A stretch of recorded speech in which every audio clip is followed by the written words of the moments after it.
Welcome back to BluOcean Talks. My name is Ron Efron. I'm here in our studio in Singapore. And with me is a special guest, Barbara Kelemen, Associate Director and Head of Asia for Dragonfly. Hi, Barbara. Hello. Hi. How you doing? Thank you for joining me here today. So, Dragonfly is doing security intelligence. Is that correct? Yes, we do geopolitical forecasting, one can say. Okay. So why don't you tell us a little bit about that before we jump into things, like a little bit about Dragonfly and the services? Yeah. So we are a small consulting company based in the UK. That's where our headquarters is. And what we do, we practically provide intelligence for either private businesses or international organizations, focused on all regions. And what we focus on is corporate security, especially. So helping decision makers when it comes to either, sudden security crisis or just how to approach or think about some geopolitical trends in the world that are currently ongoing. And we're mainly focused on forecasting. So we don't really do much incident responding or dealing with like the ongoing crisis in the moment, but trying to look at various scenarios or how we see things developing in the coming few years. And so that's interesting. So it's different if in my mind, I'm thinking about who I think might be your competitors in the market space, but based on what you just said, it seems like they're focused more on like immediately what's happening and giving like up-to-date updates and stuff like that. But you're trying to coming at from the angle of forecasting and what are things likely going to happen, how to better manage your security based on that? So, I think one of our things is we're trying to be outside of the news cycle as much as possible. So if there is a big incident happening or terrorist attack, it's usually not something that we would cover because ideally that's something that we should have covered before. You should have forecasted. We should have seen it coming in a way. Obviously, if something big happens, like especially if we're talking about conflict in the Middle East right now, so that's something that we monitor pretty much daily. Because every time something happens, it does have consequences for the coming. Changes the algorithm, kind of, yeah. But overall, like if we're, let's say, looking at some of the issues such as South China Sea or war in Ukraine and kind of looking at various scenarios of, like, for instance, Russia, you had a lot of businesses leaving Russia. So some of them might be asking, like, at what point can we resume operations there? Or what's the situation with sanctions going to look like in a year or two? So those are some of the topics that we look into.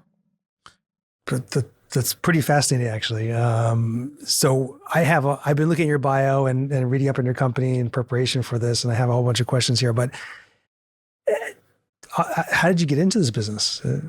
Yeah, that's a great question, actually. I think about it a lot because I don't even sometimes know, but I think so I studied international relations history, pretty much got into the whole security.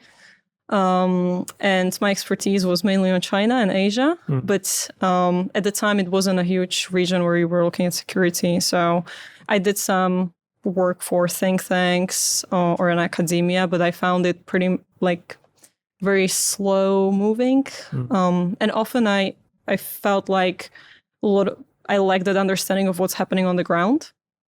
So then when I was looking into various alternatives where you have an opportunity to work on security issues, but also be much more in touch with businesses or companies. That's pretty much how I came across the sector. So it was in London during a career day. I think I spoke to some people. And because I'm from Slovakia, also if you go work for the government, our exposure to security issues is also very limited, especially with focus on Asia. So this just seemed like a natural development in a way. Was Dragonfly the first organization in this space that you joined? Actually, it was. Yeah. It was back then called the Risk Advisory when I joined 5 years ago. And since then, things have evolved and but it's the same entity. And now you're head of Asia. That's pretty cool. Yeah, it's pretty nice. Is it growing? Is the business growing? How's the business? So we just opened our office here in Singapore a year and a half ago and relocated here with the idea of building our team here. So now we have a team of 5-6 people in Singapore, 2 analysts and some other colleagues, and our team in India just expanded. So we have a colleague there that covers South Asia and looks India specifically, which is one there with my colleague who traveled also in Pakistan. So yeah, things are going well. Good stuff. And what type of customers are you servicing? You mentioned global organizations. I mean, corporations mainly and organizations. Yeah, it's pretty varied. I think a lot of it is multinational companies. Majority it's private sector, but yeah, pretty much any company that has a presence in Asia or anywhere. Okay. Well, we'll definitely leave your contact information and company details in the show notes. So if anybody wants to reach out to you and needs your services, they will. So just back to how you got into the business. So I was reading your bio, and after school or at some point you ended up in Beijing working for the Embassy of Slovakia in Beijing. And what can you tell us about that, and how was that experience? Yeah, so I mean, it actually happened during my studies in Beijing. So it was a kind of a program that the ministry runs for students to get the experience after they finish. So I was there for a few months, and I worked on political department, looking at various issues at the time, which was very, very interesting. But I think because of you're pretty much confined to areas that your country is looking at. Right. It was challenging sometimes for me to really find things to cover, but I did write on China and Middle East, which I thought was very cool. There's a lot to cover. Well, at the time it wasn't such a big issue. It kind of became eventually, but it was very interesting, especially for people that know Beijing. It's a very political city. And to kind of, I feel like a lot of people that you end up meeting there have some history of focusing on China or Asia at large. So you get to interact with a lot of interesting people. So that was nice. And then later to Hong Kong, you said? So Hong Kong was a little bit before. And that was a little bit of a different experience. So I did my research there for university. But I lived in new territories, which is a little bit outside of the city center, which was also a very interesting experience. Yeah. And so I'm just thinking, so how many languages do you speak? That's a difficult question. It is. I mean, depends on how you define speaking, right? So I do speak 3 languages fluently. My native Slovak, Italian, and English, and then Italian and English. Yeah. Oh, great. And I used to speak Mandarin pretty well. It has deteriorated, I have to say, because I feel like if you don't use it, it goes very fast.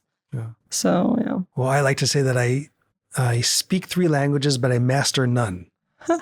It's English, Mandarin, and Hebrew.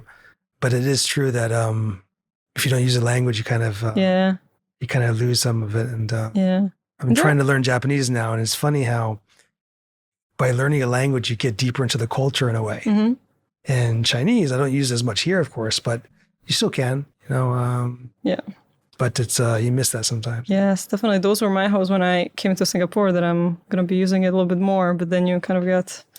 But you have to go to the Hakka Center more often. Yeah. But then sometimes, people speak English and then they will end up talking to you in English, which I understand. But I completely agree with how you can get deeper. I don't know how about you, but when I started to learn Chinese and you get really into it, you almost start think differently about certain emotions and expressions.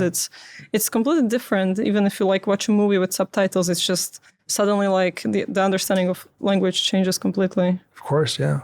Every language has certain words that are unique to that language. Mm-hmm. And you find yourself, even amongst my English-speaking friends that know Chinese, we might throw in a word or two of Mandarin because it just expresses the point better. Yeah. And every language kind of has that. Yeah.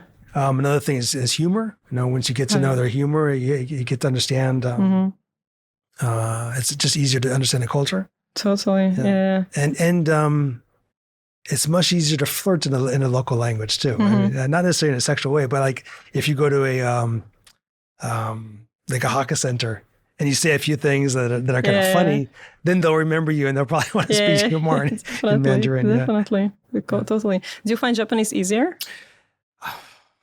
I don't find any language easy, to be honest with you. It has its own weirdness, I must say, because there's three written languages, the hiragana, katakana, and the kanji. Mm-hmm. The kanji is mainly Chinese characters. What I find, though, is that one Chinese character in Japanese, a kanji, maybe have 3 syllables. Mm-hmm. Like watashi is like me, but it's one character. Yeah. And so learning Chinese, which is only every character has only 1 syllable, basically, it's hard for me to get used to that point.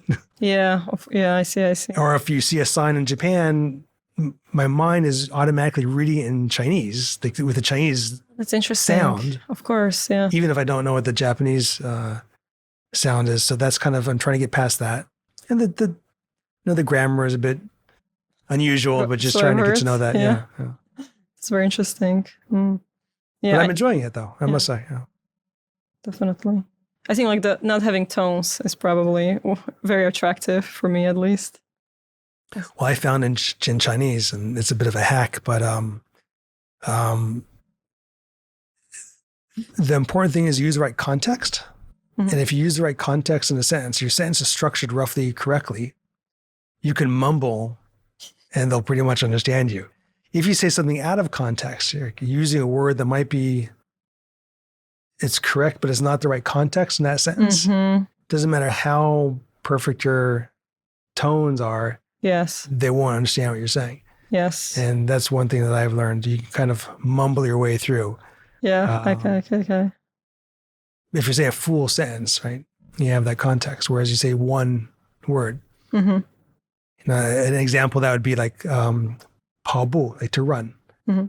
But if you just say "pao," which is correct, that's run. But people won't. Like, yeah, of course. Like, what do you mean? That makes sense. Yeah, I feel like even if you speak sometimes with native speakers, and even in English, if you say something a little bit weird, like people sometimes are not really sure because also like my accent or someone else's accent is a little bit different. So it makes sense. Right. Nice.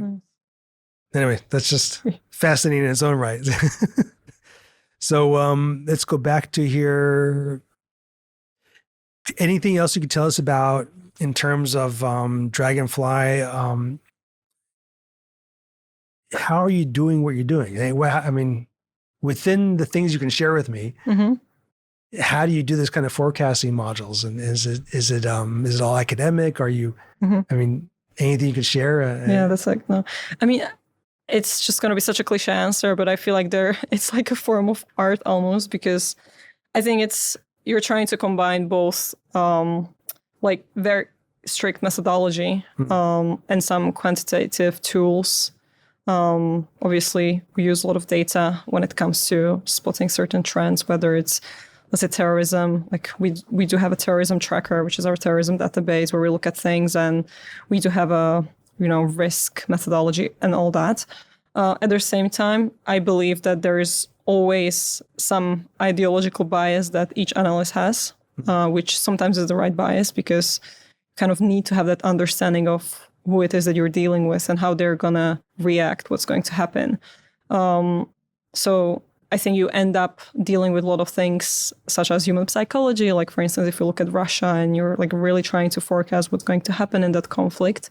And for that reason, each region has 4 analysts around, more or less. So it's a collaborative work when trying to analyze things and discuss. But there is also a huge element of talking to our clients or people that we know, sources in countries that we can often visit and just, see things on the ground for ourselves to try to analyze how things are going to change or not.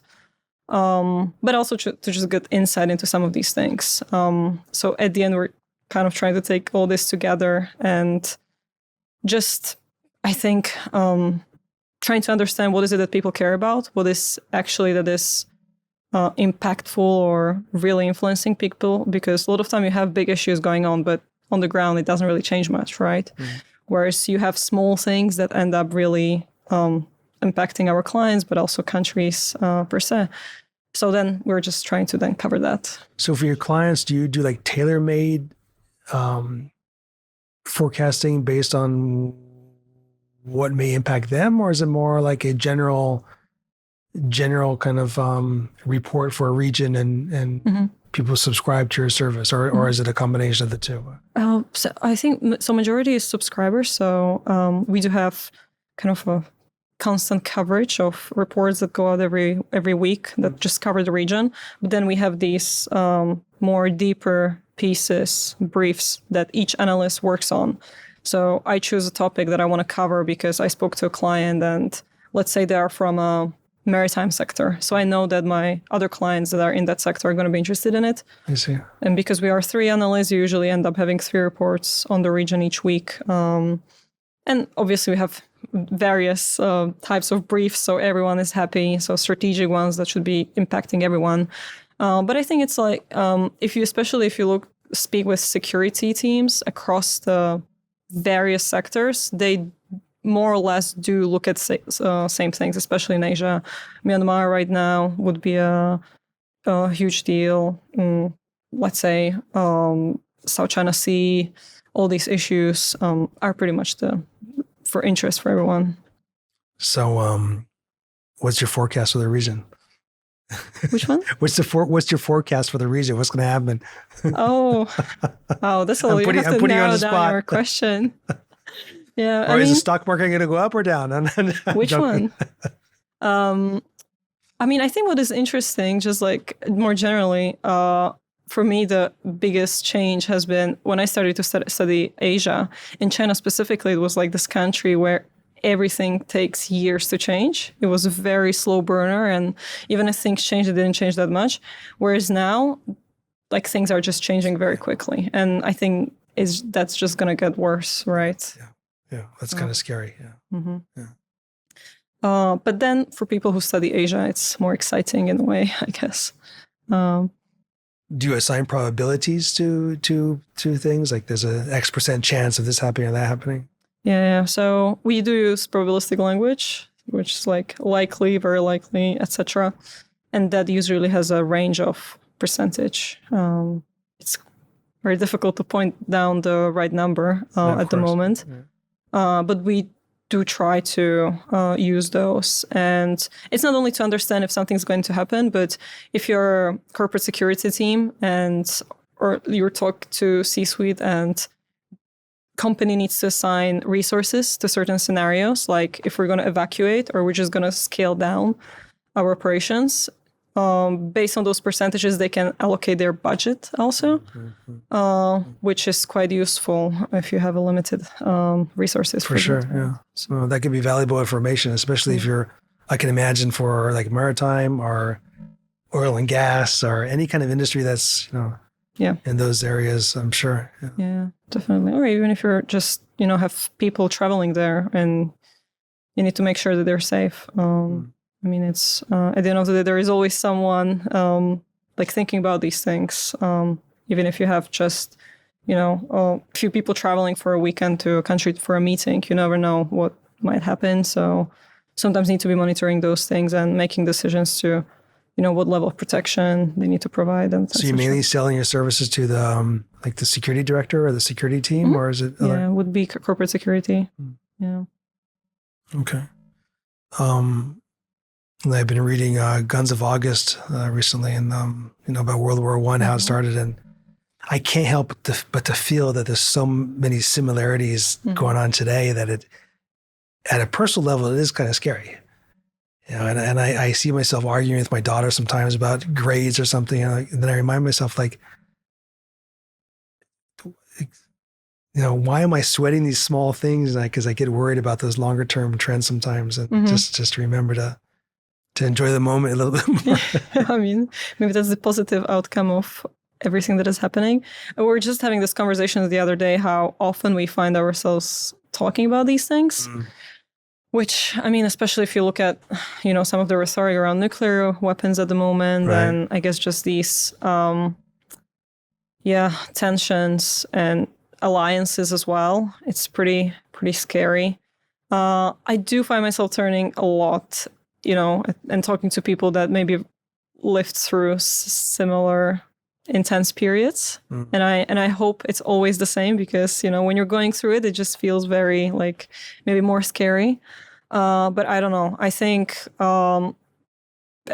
First World War, if you look at some of the conflicts, I think some of them are intentional. You have someone being very calculated about the fact that they want to trigger conflict.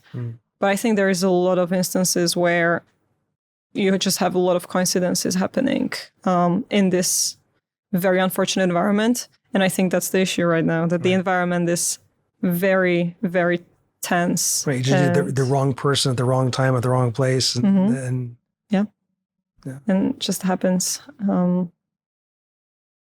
mean, I don't know. Do you come home at the end of the day, at day's work, and feel like all down or something? Like, because you generally, I don't know you well enough. You seem positive.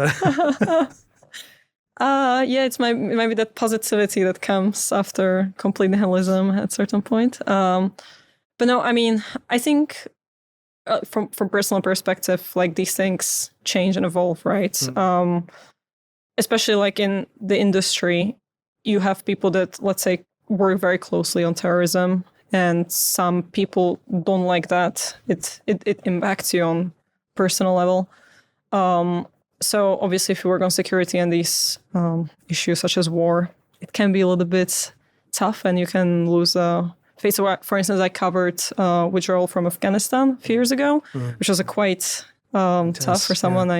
I studied Afghanistan, did a lot of work on it. And I think afterwards I had a lot of like reflection on how to even conceptualize what we do. And especially if you try to do your work like best, to try to, help companies and businesses, but also governments, and kind of provide the right. But like at the end of the day, you have to choose to be positive, that those things matter, because if not, if everyone thinks that way, things just get bad really quickly. And then you can see also differences in, if you cover various crises, you do see the difference of decision making. Like good decision making can really save people's lives and a lot of trouble, whereas bad decision making can turn things pretty ugly. So yeah, for sure. I mean, well, and like in our business, dealing with systems, it's a bit, in some ways, it's a bit more detached, And what about you? Like you said, you just read this book and feel a little bit, let's say, scared about the current situation. So how do you think about these trends? Like, do you think it's inevitable, or? No, I don't think it's inevitable. I can't help but to see similarities in the dynamics happening, with Germany and China and all that, and at least the rhetoric that was happening at the time. What you're hearing similar now. I'm hopeful. I'm an optimist in my nature, and I believe that I hope at least that the human race will prevail, and in today's day and age, I would like to hope that our politicians are also students of history and will make better decisions after all the rhetoric and everything. But it is interesting times. Everything that's going on in the world, and from a politics point of view, from an economic point of view, from a climate change point of view, all these things are all bundled together. And will wars in the future only be over resources, or will there be other reasons, or and how will that impact us? And some days you have to try to be more positive, and some days it comes more naturally. And but it's definitely changed a lot since I first came to Asia. Okay.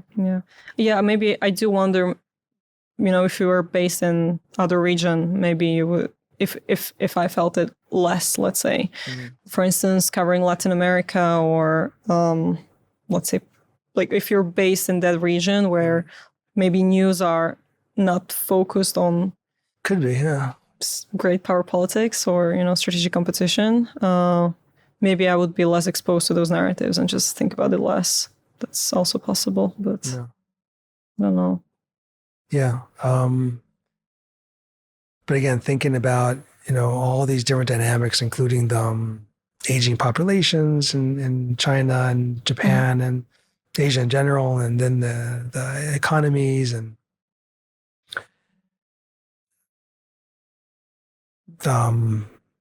it's interesting. There's no other word for it, really.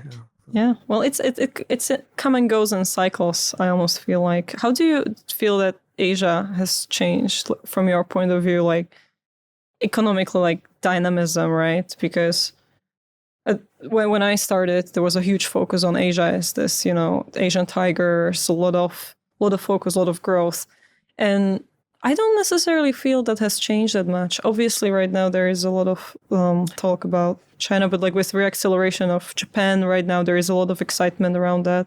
There's a lot of excitement around India and for sure, yeah. Indonesia, like these countries. I think like if we manage to avoid major conflict, a lot of these countries are going towards, a lot of growth and very hopeful future. So it's interesting from a business point of view. All of our markets are in growth mode. Mm-hmm. We're growing a lot and it's profitable. China's the only one that's kind of struggling now. Mm-hmm. So we are seeing a lot of investment from multinationals and all around Southeast Asia and Japan and India for sure. Mm-hmm. But to answer your question, I think the main difference would be that the markets are a bit more mature today. So there's still growth, there's still opportunities, but back in the 90s, it was a bit more like a Wild West kind of feeling. Like the rules are not all, formulated and perfect. And there is still a lot of areas to define different angles. And today, when you're setting up a company in a new country, it's all very systematic and it's all all the rules are very together. Yeah. Almost everywhere. And you have to do things really by the book and you need the lawyers and all that. Whereas back, a long time ago, it was a lot more, roll your sleeves up and you getting dirty and trying to figure things out. And it was just a different kind of environment. There were more opportunities, more risk. And today, I think there's just different types of opportunities. I see. I guess that would be one kind of, view. But it's also easier to do things like with, in the 90s, internet was just starting, you still used faxes. Yeah. And today you can communicate, instantaneously around the region and work remotely. So from that point of view, it's easier as well. Yeah. I mean, for me, doing things by the book sounds less anxiety inducing. So if I were to start a business in Asia, I'd rather do it now than, I mean, I know for some people it's exciting when it's like a new thing and you're discovering the way, but yeah, for me, I'm not sure. So yeah, there's pros and cons to that, and of course, and when there's more clarity around the rules, it does make things easier. From a true entrepreneurial perspective, there's when there's less clarity like that, there seems to be more opportunities that you can not necessarily take advantage in a negative way, but just as more things that there's just more ways you can create value. But again, the market's also smaller. It's true. Yeah. But it's still interesting. And I love working here in Asia. And I find it fascinating that every country is so different in so many ways. Not just the currency and the legal systems and the language, but just like their actual way of doing business. And you find yourself, struggling with, not really struggling, but coming against this point of culture. Like your local team might say, well, this is how we do it here. Yes. Or there are some real cultural issues you need to take into consideration. But at the same time, you want to develop a company culture that encompasses everybody. So you want to put that layer on your business as well. So that's a kind of interesting management challenge. It is kind of a challenge, but if you do it right, though, you can really be successful. And it's great to see, like in our company, we see our China and Japan and Indian team members all working closely together, even though at a political level, from a political point of view, they might not, but they're working close together. There's a lot of mutual respect and communications, and I just find that fascinating. I think that's great. Different, not just different cultures, different religions and different backgrounds and all that. And that's it's a very satisfying thing. Yeah, I mean, it sounds fantastic. I always think about when you have, sales teams covering different regions and everyone always says that their region is unique and, you can't understand it. And one of the reasons why we came to Asia was we did struggle with, time difference and kind of understanding certain things. And after coming to Asia and living here, you do realize how very specific the region is. And again, it might be because of the time difference that there are just certain things that are done in a different way. And then, especially if you travel across Asia into different countries, it's just, I do feel it's different when you compare it to maybe other regions where the region itself might be different, but within that region, you probably don't find that much variety as in Asia, I would say. It's funny, but even in Europe, you still see differences. But it's maybe not as stark. Maybe not as No, maybe. I think the language and, as you said, the currencies and a lot of time just like very different history does have to do a lot. I would say that in Europe we had a lot of time to kind of try to mold all these things together, and the whole European project, although still very young, I think I do have a lot of friends my age or younger that do think about Europe as like this bigger concept.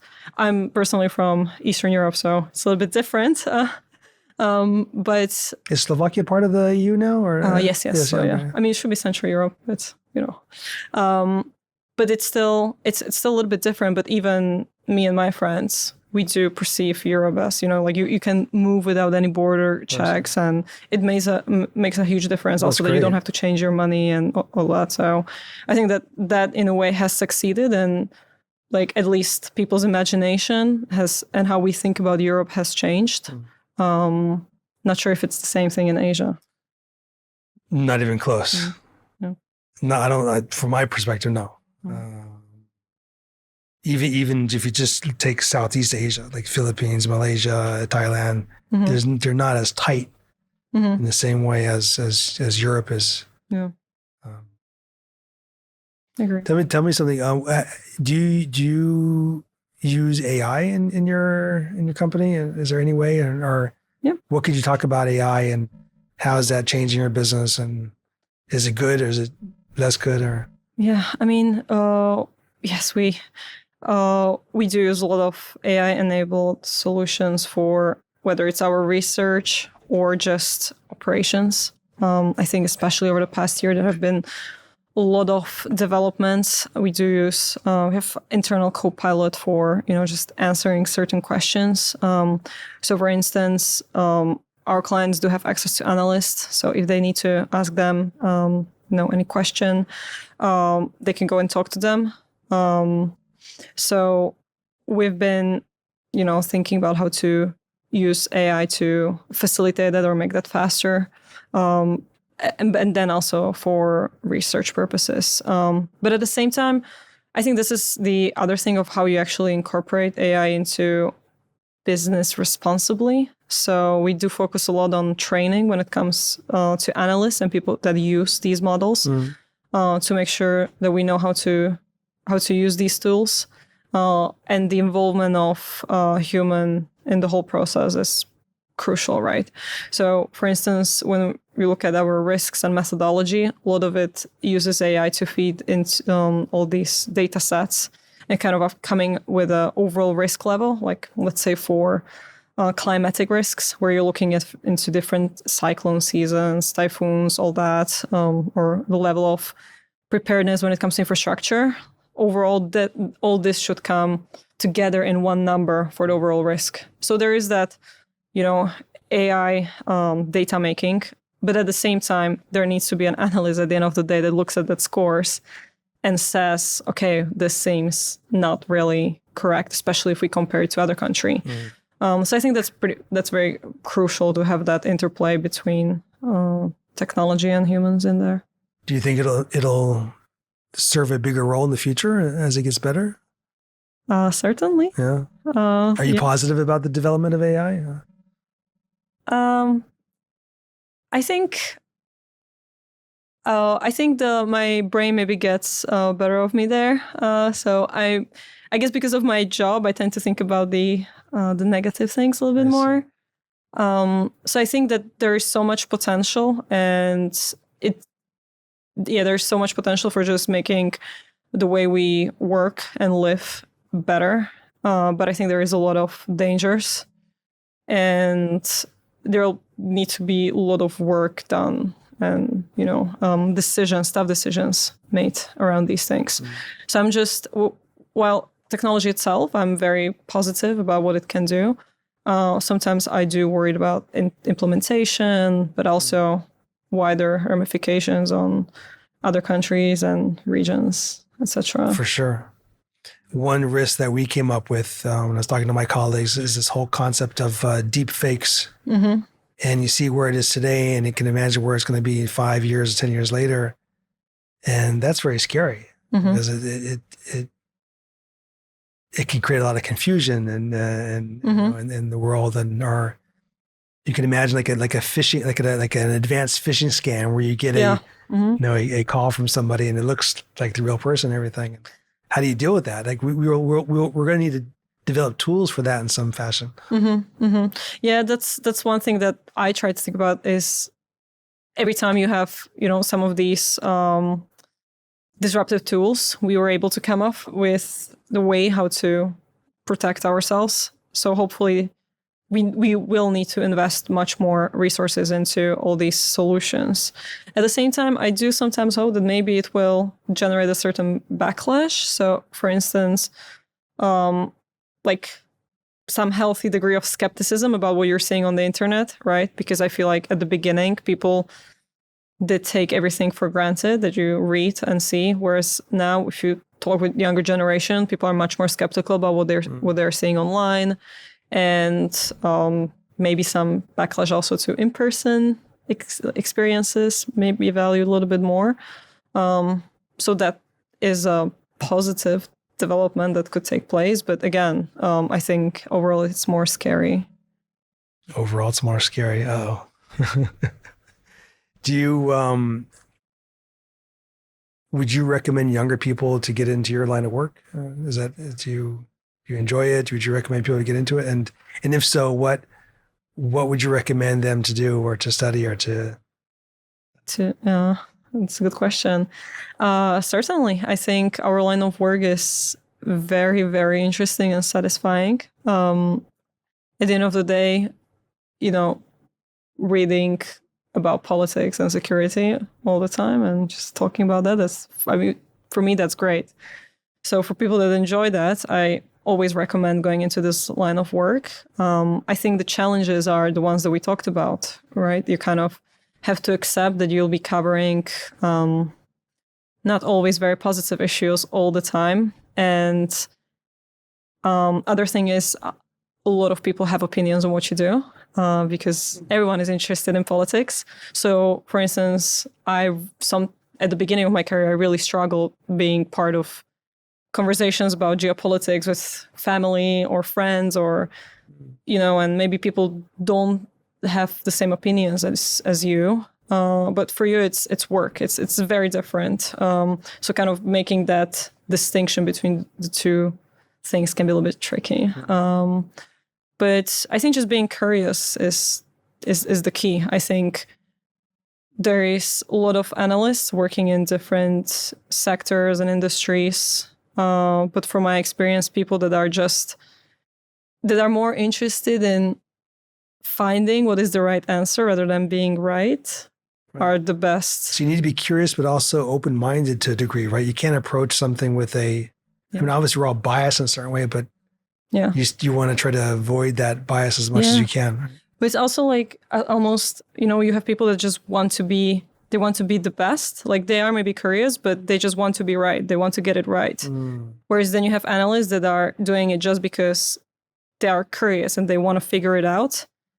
And in the process, if they realize like, oh, I was wrong, they actually don't mind, or they take it less emotionally, right? Or take it as a learning experience or as a data point or something. Yeah. I mean, it can be tough, right? Especially if you care about your work. It's not an easy thing to be wrong sometimes, especially if stakes are high. But at the end of the day, the reaction is different, right? Whereas sometimes people like, if you just want to be right as an analyst, it can cause a lot of issues, and the way you process intelligence and indicators, things that you're looking for, there can be a lot of bias at the end of the day that can cause issues. Okay. Before we wrap up, is there anything else you want to add? Not necessarily. I guess I'll just probably add that I'm definitely more optimistic than it probably sounded today. Well, so am I, by the way. Yeah. But I guess that working in a security, you kind of have that negative bias, and you think, Part of our job is also think about the worst case scenario sometimes. Yeah. And, so other people don't have to. Yeah. And sometimes I walk into a room and like see all the potential problems that can happen, and I have to remind myself about that sometimes. Yes. Mm-hmm. Yeah, completely agree. So the conclusion is, stay curious, stay open-minded, don't take yourself too seriously, and be positive. Exactly. That sounds about right. Well, I will leave your contact information in the show notes, and like your email address, and anything else you give me, and I'll put it there. So if you have any questions for Barbara or are interested in their services, you can reach out to her directly. And I really enjoyed this conversation. I was looking forward to it. This is part of the security field that I am less familiar with, but I enjoyed the conversation, and I hope you continue to do great work and help make the world a bit safer. Thank you. Thanks. Yeah. I really enjoyed the conversation. Thank you. Thanks.